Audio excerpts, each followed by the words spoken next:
The stars looked different this far from home, but Captain Jake Morrison had grown used to the sight over the past 3 months.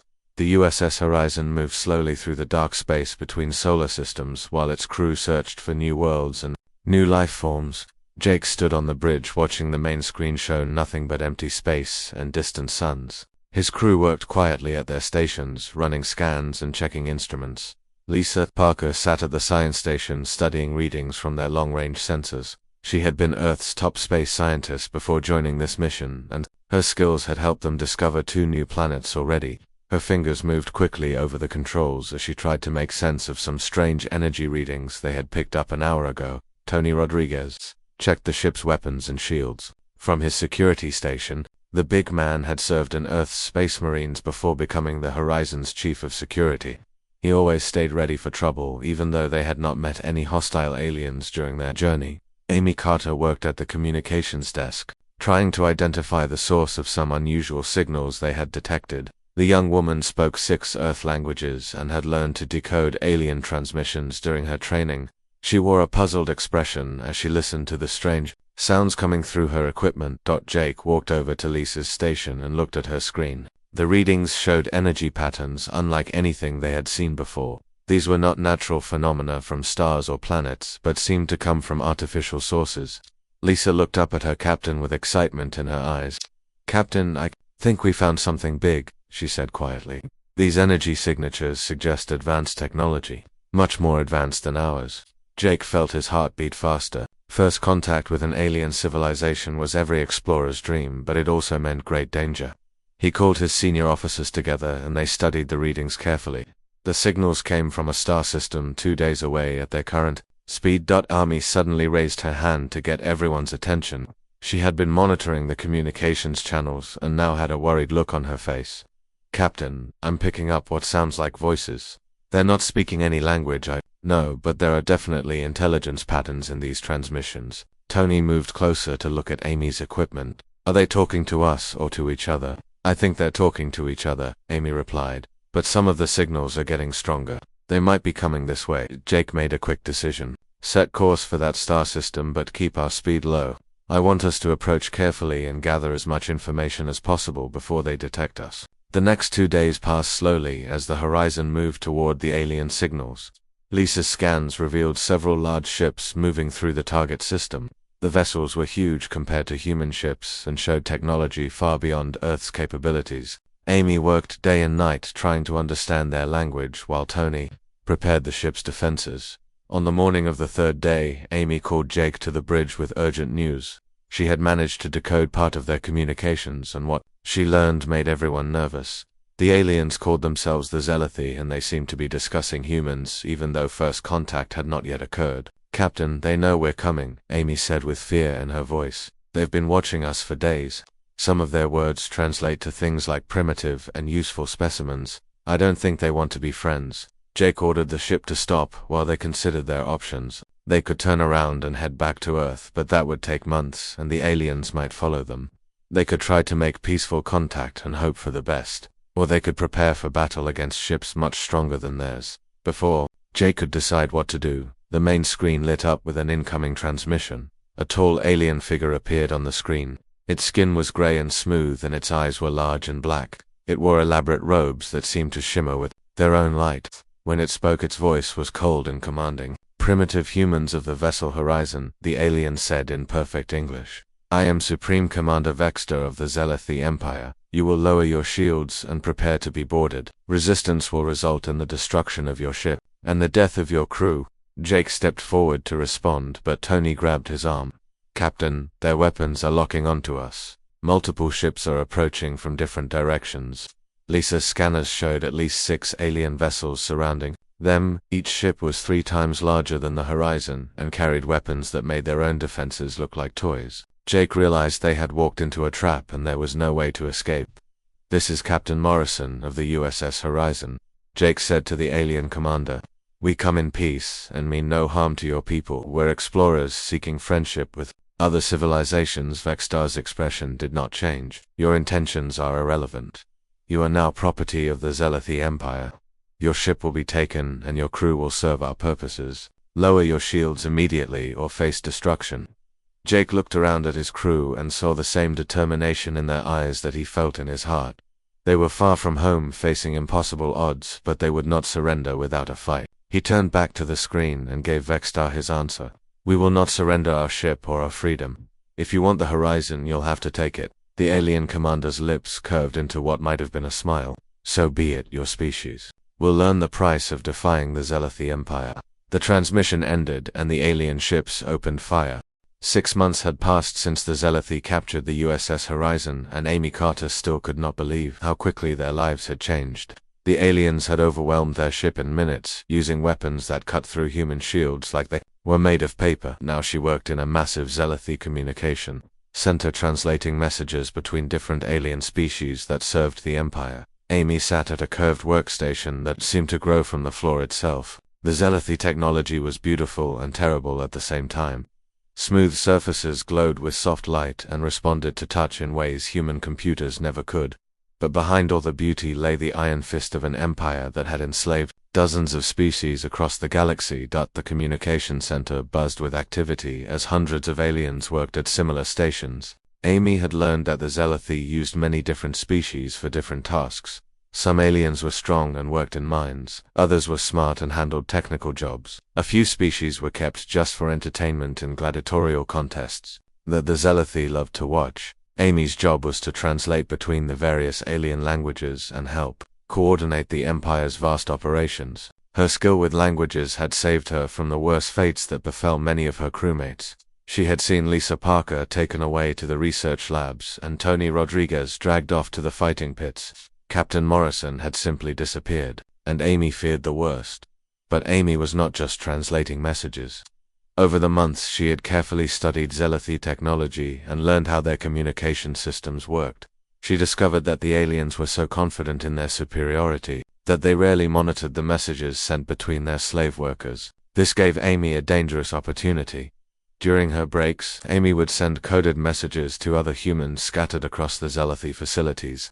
She used her knowledge of Earth languages to create codes that looked like translation errors to any Zelathi who might notice them. Slowly she began to build a network of human prisoners who could share information and coordinate resistance efforts.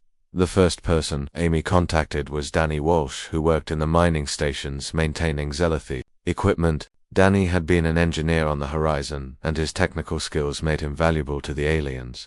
Through their secret messages, Amy learned that Danny had been studying Zelathi machinery and discovering weaknesses in their designs. Danny told Amy that the Zelathi were incredibly advanced, but also incredibly arrogant. They built their machines to last forever and rarely updated security protocols because they believed no slave species was smart enough to threaten them. This overconfidence created opportunities for someone who understood both human engineering principles and alien technology.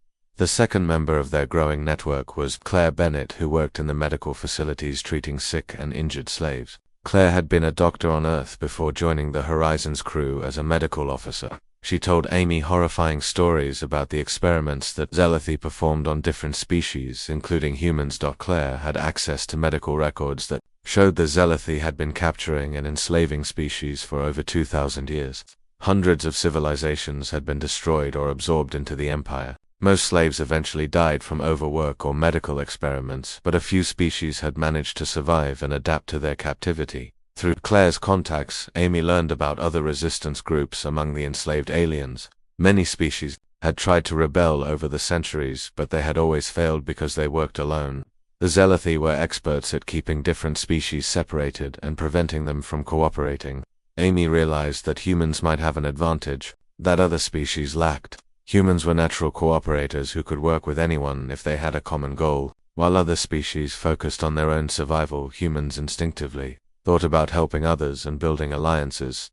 As the weeks passed, Amy's network grew larger and more sophisticated. She made contact with humans working in different facilities across the Zelathi Empire. Each person brought new information and new possibilities for resistance. Amy learned that over 200 humans from the Horizon were still alive and scattered across a dozen different installations. The breakthrough came when Amy managed to contact Tony Rodriguez in the gladiatorial pits. Tony had not only survived the brutal fighting contests but had earned the respect of other enslaved warriors from different species. He told Amy that many alien fighters were ready to rebel, but they needed coordination and leadership. Tony's messages revealed something important about Zealoty society. The aliens were physically weak compared to many of the species they enslaved. They relied entirely on their advanced technology and the fear it created to maintain control. If someone could disable their technology even temporarily, the slaves might have a chance to fight back. Danny Walsh confirmed Tony's observations from his work with Zealoty machinery. The aliens had become so dependent on their technology that they had lost many basic skills. Most Zealoty could not function without their neural implants that connected them to their computer networks. If those implants stopped working, the aliens would be helpless. Amy began to see the outline of a plan forming.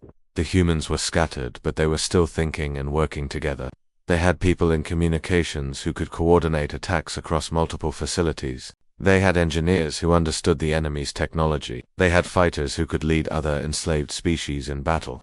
And they had medical personnel who could treat the wounded and keep the rebellion alive. But Amy also knew they needed something else.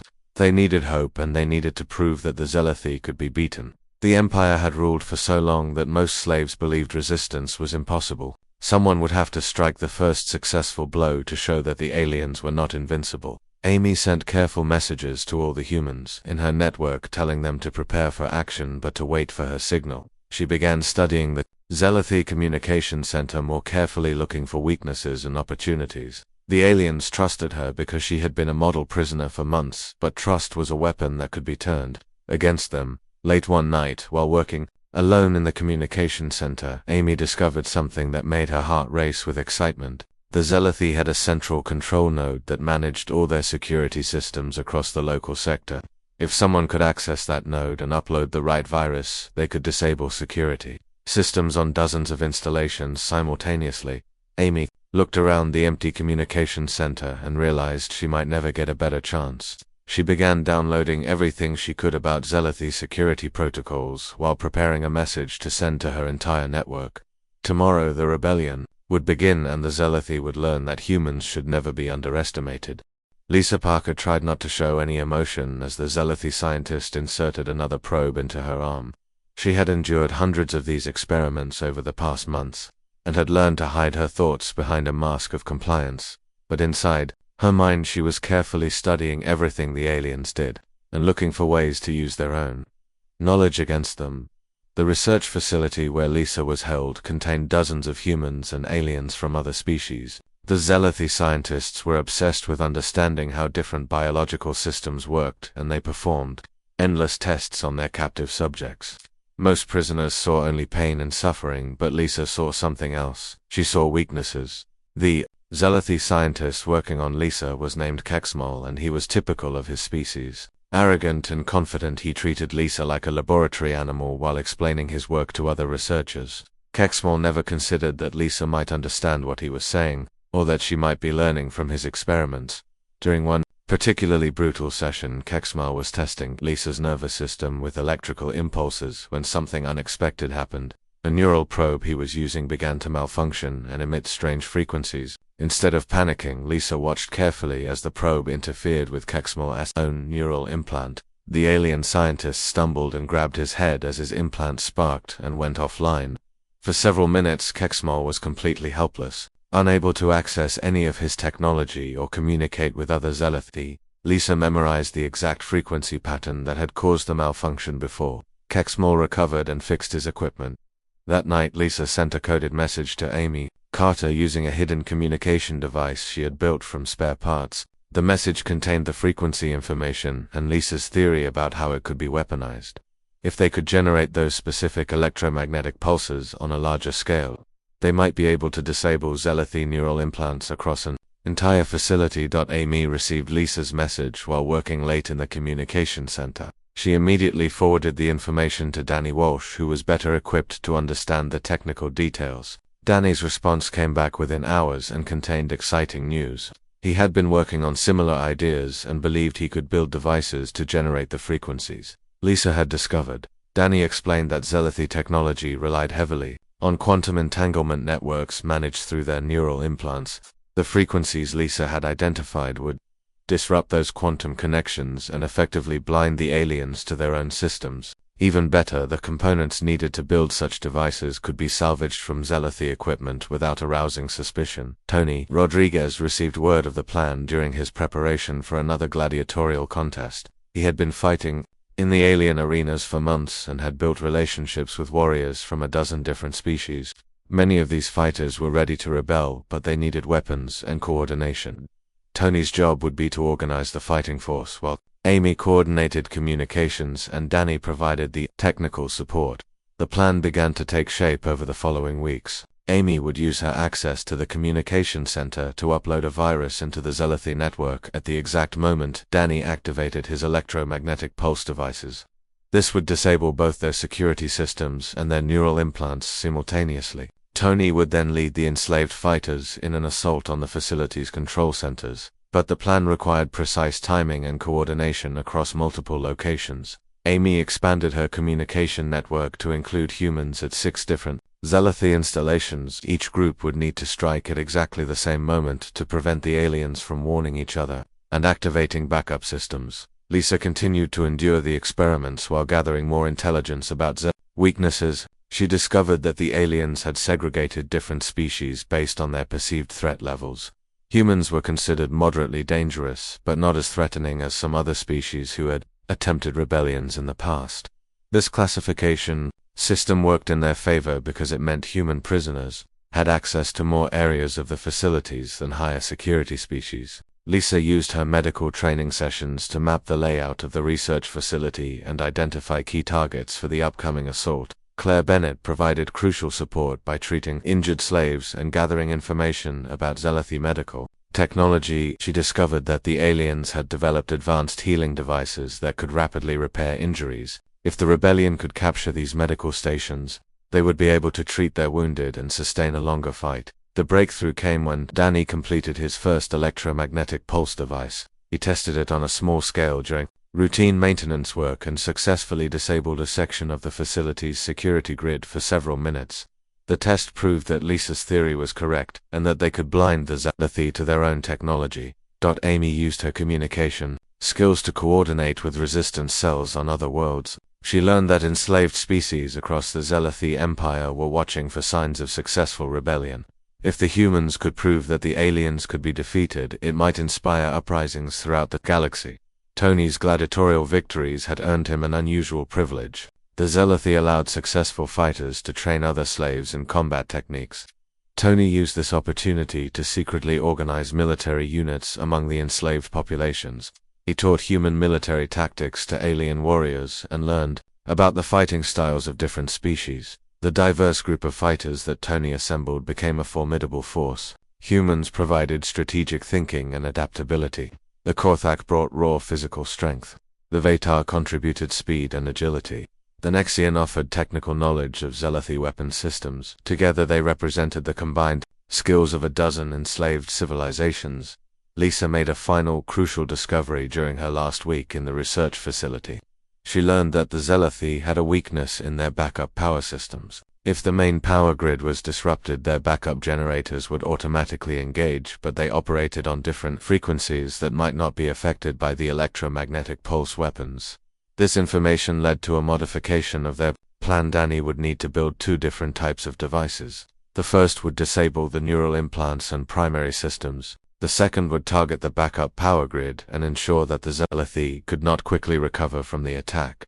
As the day of the rebellion approached, Amy sent final coordination messages to all the human groups.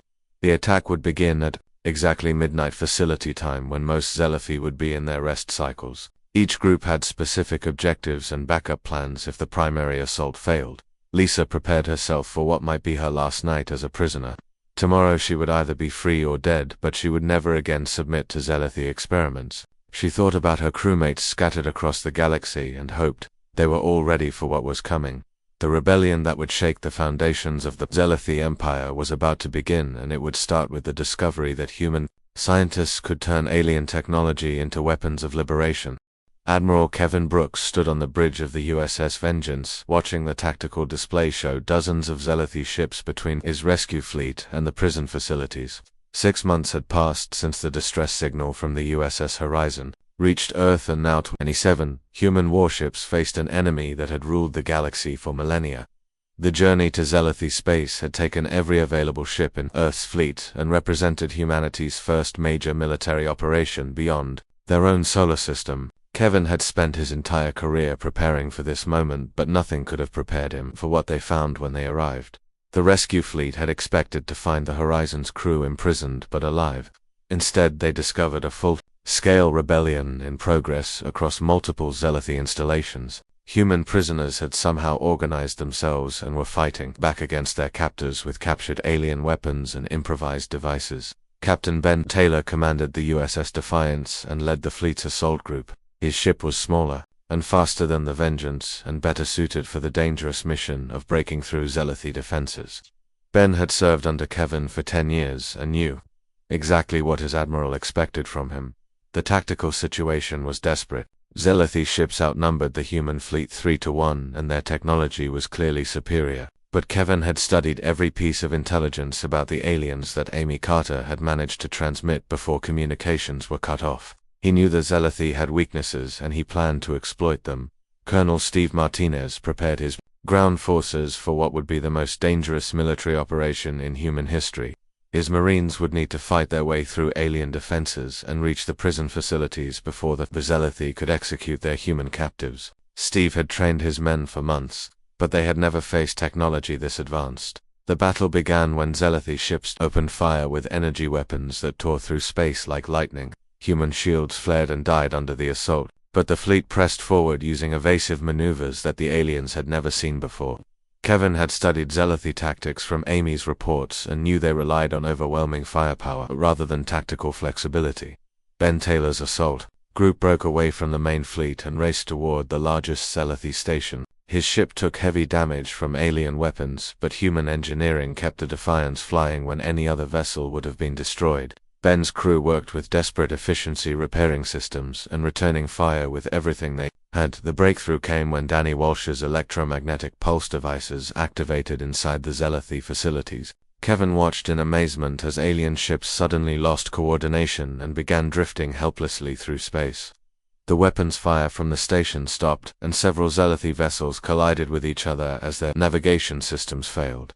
Colonel Martinez launched his assault shuttles during the confusion, and his Marines hit the alien station like a hammer blow.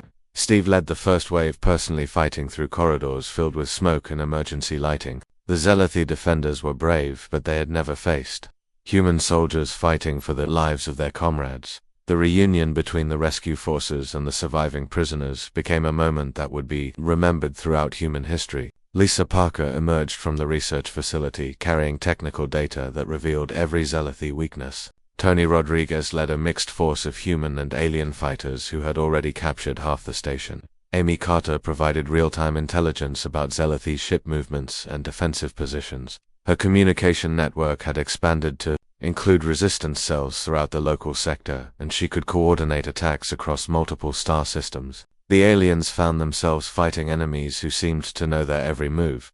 Captain Jake Morrison appeared like a ghost from the high-security detention center where the Zealothi had held him for months. His survival proved that human determination could overcome any alien torture or interrogation technique. Jake immediately took command of the rescue operation and began planning the next phase of their assault. The human counterattack shocked the Zealothi more than any defeat they had suffered in 2,000 years. Kevin's fleet used captured alien technology combined with human tactical thinking to destroy enemy ships that should have been invincible. Human Marines fought with a ferocity that terrified their captors and rescued prisoners who fought back with improvised weapons. But the most devastating blow to Zealothi morale was watching their former slaves work together under human leadership. Species that had been enemies for centuries now fought side by side against their common oppressor. The humans had accomplished in months what no other species had managed in millennia of captivity. Supreme Commander Vegstar watched his empire crumble from his command ship as reports poured in from across the sector. Human forces had liberated 6 major installations and were coordinating attacks on dozens of smaller facilities. Worse yet, the rebellion was spreading as other enslaved species saw that the Zealothi could be defeated. Kevin realized that they had stumbled into something much larger than a rescue mission. The rebellion that started with the Horizon's crew had become a war of liberation that could free the entire galaxy from Zealothi tyranny. But such a war would require resources and coordination far beyond what Earth could provide alone. The solution came from an unexpected source. The liberated alien species offered to join the human fleet and fight against their former masters. These aliens brought their own ships and weapons, plus intimate knowledge of Zealothi technology and tactics. What had started as a human rescue mission became a coalition of dozens of species united in their desire for freedom. Jake Morrison took command of the coalition ground forces while Kevin led the combined fleet. They discovered that humans had a natural talent for coordinating different species and getting them to work together effectively. The aliens were amazed by human diplomatic skills and tactical creativity. The war reached a turning point when Vexter made the mistake of targeting a planet full of liberated slaves with a planet-killing weapon. The alien commander hoped that destroying an entire world would break human morale and end the rebellion. Instead, the atrocity only strengthened human resolve and convinced every enslaved species that the Zealothi had to be stopped. News of the planet's destruction spread throughout the galaxy, carried by Amy's communication network. Rebellions erupted on hundreds of worlds as enslaved species rose up against their Zealothi masters. The empire that had seemed eternal just months before began collapsing as its foundation of fear cracked and crumbled. Kevin looked at the tactical display showing Zealothi fleets retreating throughout the sector and realized that humanity had crossed a line from which there could be no return. They had challenged the galaxy's greatest empire and won.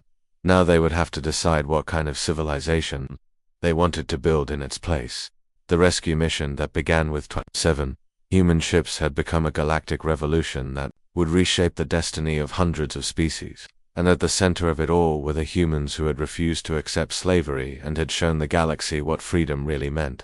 The liberation of the Zealothi sector had taken 3 months, but the war was far from over.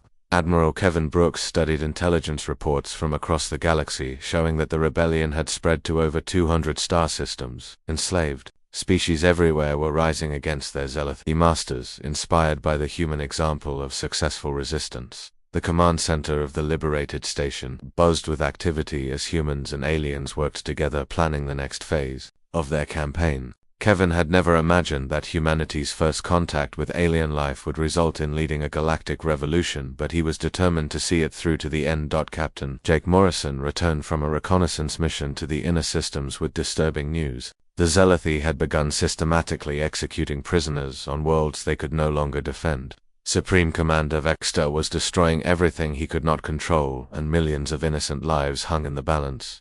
Lisa Parker worked with alien scientists to improve their weapons and defenses using a combination of human engineering and Zealothi technology. The results were remarkable. Human-modified energy weapons proved more efficient than the original alien designs, and human-improved shields could withstand attacks that would have destroyed earlier defensive systems.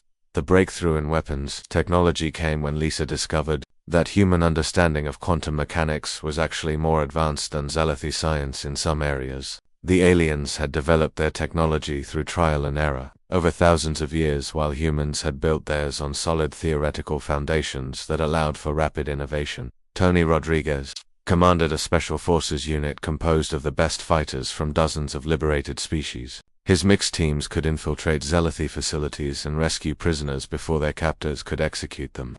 Tony had learned to communicate with aliens who did not speak any human language and had earned their respect through shared combat experience. Amy Carter coordinated the rebellion's communication network from a massive alien facility that she had converted into humanity's first interstellar command center. Her team of human and alien operators could send messages instantly across hundreds of light years using Zealothi quantum communication technology that they had captured and improved.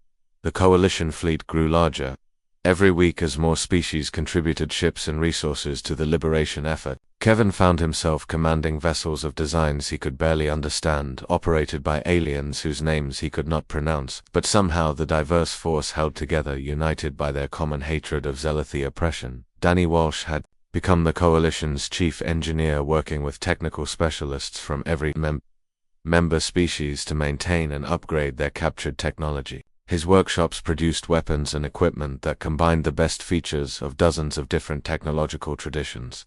The results often surpassed anything that any single species could have built alone. Colonel Steve Martinez led the ground assault on the Zelathi fortress world of Kethva, where intelligence suggested thousands of human prisoners were being held. The battle for Kethva would test every lesson the Coalition had learned about fighting the alien empire and would determine whether they could take heavily defended worlds. The assault began with a deception that only humans could have conceived. Amy's communications specialist sent false orders to the Zelathi fleet defending Kethva, directing them to redeploy to other systems under threat. The alien commanders never suspected that their own communication networks had been compromised so thoroughly. While the Zelathi fleet chased phantom threats, Kevin's ships struck at Kethva from 3 directions simultaneously. The remaining alien defenses were strong, but they had been designed to fight traditional fleet battles, not the unpredictable tactics that humans brought to space warfare. Steve's Marines landed on the planet's surface while the space battle raged. Overhead, they found a world that had been turned into a massive prison complex where millions of beings from hundreds of species lived in conditions of unimaginable cruelty. The Zelathi had been using Kethva as their primary slave processing center for centuries. The liberation of Kethva became a symbol of everything the rebellion represented. Human soldiers fought alongside alien warriors to free prisoners who had given up hope of ever seeing freedom again. The rescued beings included species that had been enslaved so long they had forgotten their own histories and cultures. But the victory at Kethva came with a terrible cost. Supreme Commander Vexter had booby-trapped the planet's facilities with devices designed to kill prisoners if the Zelathi lost control. Steve's engineers worked desperately to disarm the death traps while his soldiers held off alien counterattacks. The breakthrough came when Lisa Parker identified a fatal flaw in HFY psychology that could be exploited strategically. The aliens were so convinced of their own superiority that they could not adapt to enemies who constantly changed tactics. Human forces could defeat larger Zelathi fleets by using unpredictable strategies that confused alien commanders. Jake Morrison led a daring raid on the Zelathi Intelligence Center at Morthic, where the aliens kept detailed records of every enslaved species in the galaxy. The intelligence captured during this mission revealed the true scope of the Zelathi Empire and provided target lists for future liberation operations. The raid on Morthic also uncovered evidence of the Zelathi Empire's darkest secrets. The aliens had not just enslaved other species, they had deliberately destroyed civilizations that showed too much promise or posed potential threats. Entire star systems had been sterilized to prevent future challenges to Zelathi dominance. Amy's communication network spread news of these discoveries throughout the galaxy, causing outrage among species that had previously remained neutral. Revelation that the Zelathi had committed genocide on a galactic scale turned public opinion against the Empire and brought new allies to the rebellion. The war entered a new phase when Tony's special forces captured a Zelathi command ship intact, with its crew alive. Under interrogation, the alien officers revealed the location of Vextar's secret headquarters, where the Supreme Commander was planning a final desperate counterattack against the rebellion. Kevin realized that the time had come for a decisive battle that would determine the fate of the galaxy. Vextar was gathering the remaining Zelathi fleets for an assault on Earth itself, hoping to destroy human civilization before it could threaten his empire further. The Supreme Commander had decided that if he could not rule the galaxy, he would ensure that humans could never challenge Zelathi dominance again. The intelligence from the captured command ship revealed that Vextar commanded over 500 ships and planned to use planet-killing weapons against Earth and its colonies. Kevin had less than 200 ships in his combined fleet, but he knew that running away was not an option. If the Zelathi reached Earth, the war would be over and humanity would face extinction.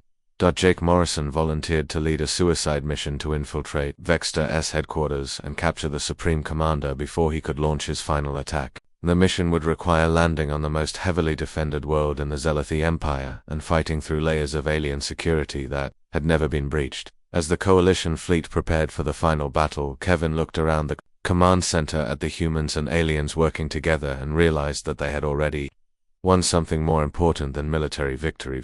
They had proven that different species could cooperate and trust each other in ways that the Zelathi had never imagined possible.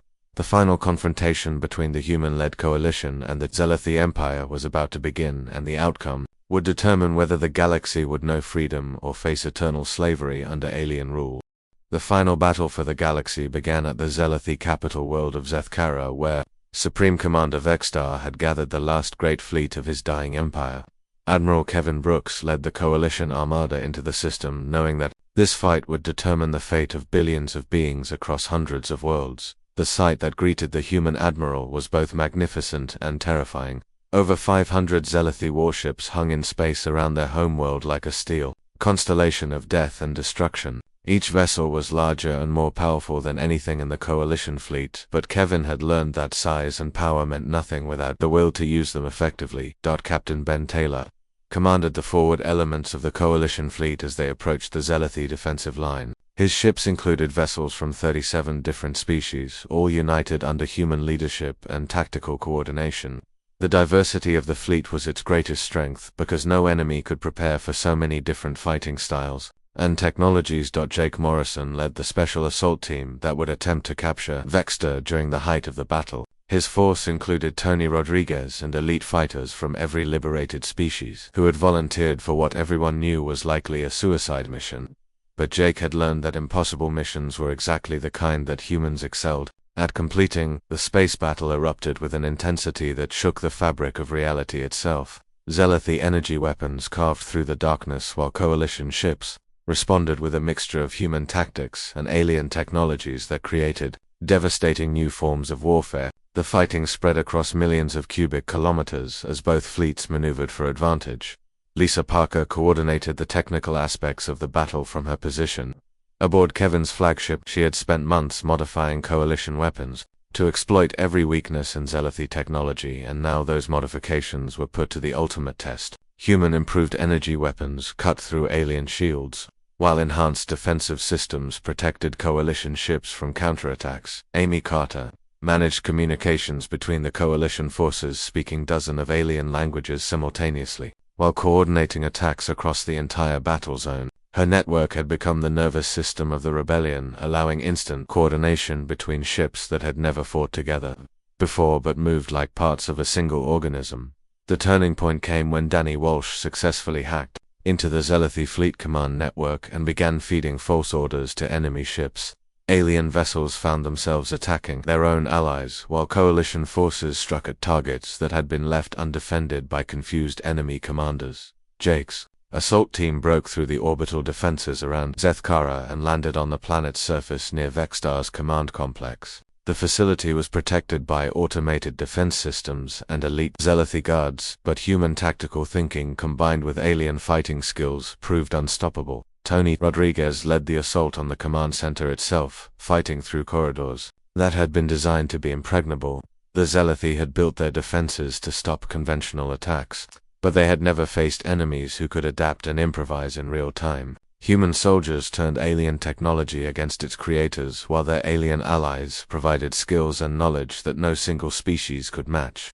The breakthrough came when Claire Bennett used her medical knowledge to identify a weakness in Zealothi biology that could be exploited tactically. The aliens were vulnerable to specific sound frequencies that disrupted their neural implants and caused temporary paralysis. Coalition forces began using sonic weapons that turned the enemy's greatest strength into a crippling weakness. Supreme Commander Vextar watched his empire crumble from his command throne as reports poured in from across the galaxy. Rebellions had erupted on every Zealothi world, and the Empire's administrative structure was collapsing under the weight of its own oppression. The humans had not just defeated his military forces, they had inspired a galactic revolution that would outlast any single battle. Jake Morrison finally confronted Vextar in the alien commander's private chamber, deep within the command complex. The Supreme Commander was no longer the arrogant conqueror who had captured the USS Horizon months before. He was a broken leader whose empire lay in ruins around him.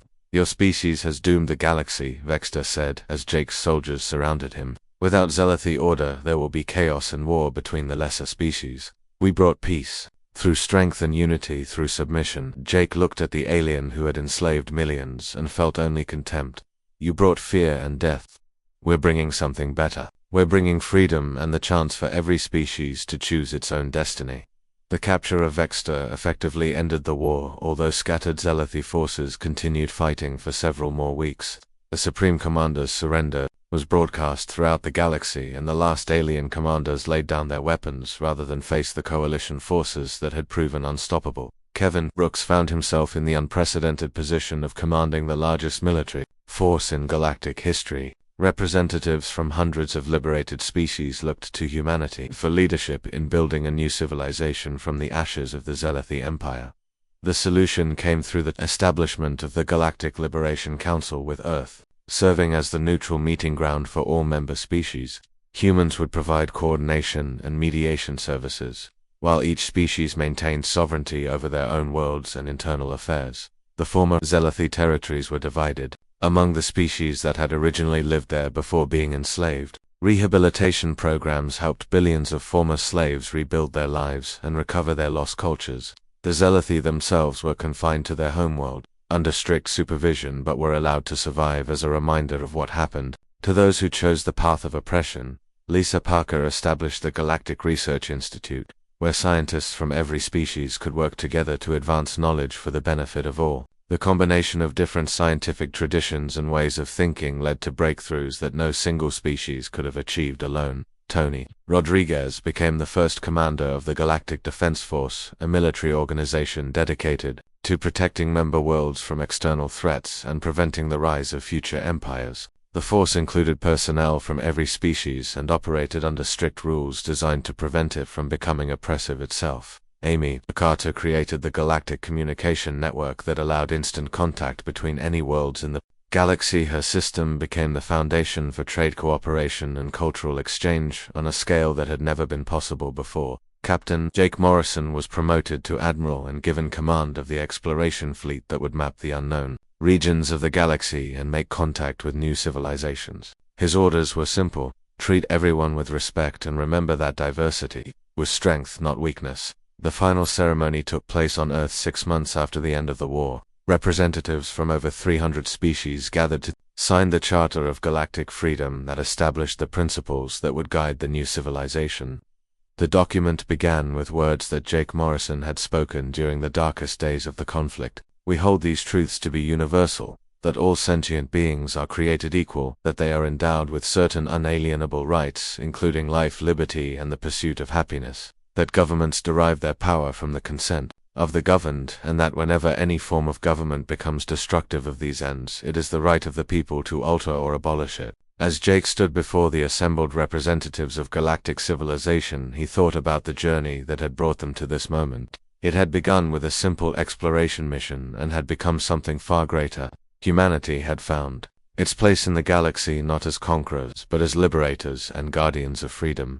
The Zelathi Empire had ruled for 2,000 years, through fear and oppression, but it had fallen in less than a year to a coalition led by beings they had dismissed as primitive. The lesson was clear for any who might consider following the path of tyranny in the future. Humans should never be crossed, not because they were the strongest or most advanced species, but because they had something that no amount of technology could replicate. They had the courage to stand up for what was right, and the wisdom to know that true strength came from helping others rather than ruling over them. The galaxy would never be the same.